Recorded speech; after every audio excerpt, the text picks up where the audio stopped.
আসসালামু আলাইকুম ভিউয়ার্স। খেলা জমে গেছে। শেখ হাসিনার যে কত কোটি টাকা ছিল ব্যাংকে পুরোপুরি টাকার হিসাব করে আজকে ডক্টর ইউনূস সামনাসামনি বলে দিলেন। হ্যাঁ, আপনি যে কথাটা শুনলেন অবশ্যই সত্য কথা। পুরো ভিডিওটা শুরু করব তার আগে আমি আজকে একটু কয়েকটা মিনিট কথা বলতে চাই যে বাংলাদেশের লুটপাটগুলো যে হয়েছে, লুটপাটগুলো যে হয়েছে, নেতাকর্মীরা যে অন্য অন্য দেশে গিয়ে গাড়ি বাড়ি করছে, সেখানে কাদের টাকা? আপনার আমার অন্যজনের আত্মীয় স্বজনের এদের টাকায়। সে কিন্তু শুধু বাংলাদেশের কোনো উন্নতিই করে নাই। বাংলাদেশ কি উন্নত করছে? সে তার বাবার মূর্তি বানায় 400 কোটি টাকা ব্যয় করছে। আপনি যে কথাগুলো শুনলেন অবশ্যই কিন্তু সত্য কথা। 400 কোটি টাকা ব্যয় করছে শুধু মূর্তি বানাইয়া। চিন্তা করে দেখছেন তো? যাক না কেন, কত কোটি টাকা আছে জানেন? 95 কোটি টাকা। 95 কোটি টাকা আজকের কথা, 195 কোটি টাকা। 195 কোটি টাকা আছে শুধু শেখ হাসিনার নামে, এবং তার যে মেয়ে আছে, তার যে বোন আছে, তাদের নামে তাহলে কত টাকা আছে? তার ছেলে শারজিদ আলমকে এসে হুমকি দেয়। সাহসটা পায় কোথায়? সাহস আমরা দিই, আমাদের মতো আর একজন দেয় নাকি? তো যাক না কেন ভাই, কথা বাড়াতে চাই না। এদের কি করা উচিত, কি বলবো? বাংলাদেশে একের পর এক যে এগুলো করে গেছে, অত্যাচার নির্যাতনের নাম কিন্তু শেখ হাসিনা। অত্যাচার নির্যাতনের নাম মুখে আনিয়ে আসলে আসে শেখ হাসিনা। তো সেই হাসিনাকে নিয়ে বলার মতো আমার কিছু নাই। আপনারা কিন্তু জানেন যে যে অত্যাচার নির্যাতন নিপীড়ন করে গেছে শেখ হাসিনা, সেটা আমরা এই গত 17 বছরে সেটা বুঝে গেছি। গত 17 বছরে যে অত্যাচার নির্যাতন করছে, কারেন্ট বিল বেশি, এইটা বেশি, খালি ভ্যাট ভ্যাট ভ্যাট বাড়ায়া আজকে দেশ শেষের পথে। 6 মাসে যে উন্নত হয়েছে, গত 17 বছর অতটুকু উন্নত হয় নাই। হ্যাঁ, তবু আপনারা কি জানেন যে শেখ হাসিনা কী কী উপকার করে গেছে? আপনি যদি জয় বাংলার লোক হন তাহলে কমেন্ট বক্সে জানান। আপনার বিপক্ষে যে দলগুলো আছে তারা একটু কথা বলুক। এগুলো বিষয় কিন্তু আমাদের অবশ্যই তুলে ধরা উচিত।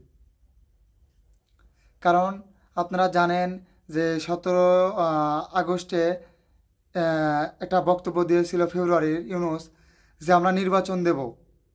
হ্যাঁ, নির্বাচন আমাদের অবশ্যই হবে, কিন্তু এই নির্বাচনে কোনো আওয়ামী লীগ নামের যে রাজনৈতিক দল আছে সেটা অংশগ্রহণ করতে পারবে না। কিন্তু জয় লাইফে এসে একটা কথা বলছে যে কোনো প্রকারের কোনো ধরনের বাংলাদেশে রাজনীতি নির্বাচন করতে পারবে না। হ্যাঁ, এগুলো কী জন্য বলে? সাহস কোথায় পায়? এবং সারজিৎ কাশ্যপ ডাইরেক্ট বলে যে ছোট বাচ্চারা দেশের উন্নত করতে পারবে না, এটা সেটা। তো যাক না কেন ভাই, আপনি জানেন যে বাংলাদেশ এখন কোন পথে আছে? বাংলাদেশ অনেক উন্নত হচ্ছে, বাংলাদেশ অনেক এগিয়ে যাচ্ছে। ধীরে ধীরে ধীরে ধীরে বাংলাদেশকে আরও এগিয়ে নিয়ে যাওয়া সম্ভব। তবে কোনোভাবে যদি আবারও শেখ হাসিনাকে ক্ষমতায় বসানো যায়, তাহলে বাংলাদেশকে সে বিক্রি করে দেবে ইন্ডিয়ার কাছে। কিন্তু নির্বাচনের যে বিষয়, তারেক রহমান সেটা গণ্য ব্যক্তি, ডক্টর ইউনূসও, পৃথিবীর ভিতর 10জন জ্ঞানী ব্যক্তির ভিতরে কিন্তু ডক্টর ইউনূস একজন। কিন্তু সেখানে তারেক রহমান একটা কথা বলছে যে আমরা নির্বাচন চাই। বিএনপির যে নেতাকর্মী আছে, জামাতের যে নেতাকর্মী আছে, শিবিরের যে নেতাকর্মীগুলো আছে, তারা কিন্তু বারবার নির্বাচন চাচ্ছে। যেহেতু একটা বাংলাদেশ, একটা দেশের গণ অধিকার আছে, মানুষের নির্বাচন দেওয়ার অধিকার আছে, অবশ্যই ভোট একটা রাজনৈতিক অধিকার, ভোট জনগণকে দিতেই হবে। সেখানে আমাদের লুটিয়ে থেকে কোনো লাভ হবে না, নির্বাচন করতে হবে, প্লাস ভোট আমাদের দিতেই হবে। তো যাক না কেন, নির্বাচন চাই আমরা। ডক্টর ইউনূস বলছে যে নির্বাচন হবে, সেটা 25-এর শেষে ডিসেম্বরে কিবা 26-এর প্রথমে, মানে জানুয়ারিতে, 2 মাসের ভিতর নির্বাচন অবশ্যই অবশ্যই নির্বাচন হবে। কিন্তু তার ভিতরেই ছাত্ররা, সারজিৎ, নাহিদ, হাসনাত আবদুল্লাহ, তারা কিন্তু নতুন একটা রাজনৈতিক দল অলরেডি গঠন করে ফেলে দিছে, সেটা কিন্তু আপনারা জানেন।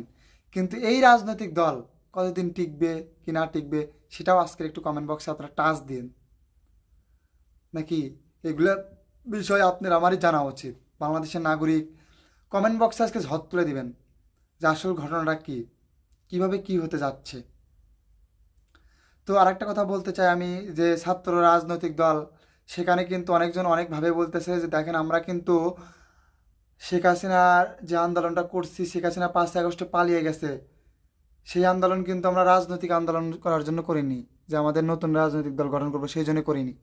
এখানে অনেকজন অনেকভাবেই কথা বলবে। তো আমাদের তাদের মতামত এক করে নিয়ে আমাদের এগিয়ে যেতে হবে। তারপরে আপনারা জানেন যে বর্তমান সময়ে দেশের অবস্থা খুব পরিমাণ খারাপ। একাতে শেখ হাসিনা তো দেশটাকে শেষ করে দিয়ে গেছে। সেখানে আপনারা কিন্তু জানেন যে একের পর এক শেখ হাসিনার ভিডিও কল রেকর্ডগুলো ফাঁস হয়ে যাচ্ছে, এখানেও একটা কারণ আছে। তো যাই হোক না কেন, আজকে আর কথা বাড়াবো না, আজকের ভিডিও ছিল এতটুকুই। যদি ভিডিওটা ভালো লেগে থাকে অবশ্যই কমেন্ট বক্সে কমেন্ট করে জানাবেন এবং চ্যানেল নতুন হয়ে থাকলে অবশ্যই চ্যানেলটা সাবস্ক্রাইব করে দিয়ে যাবেন।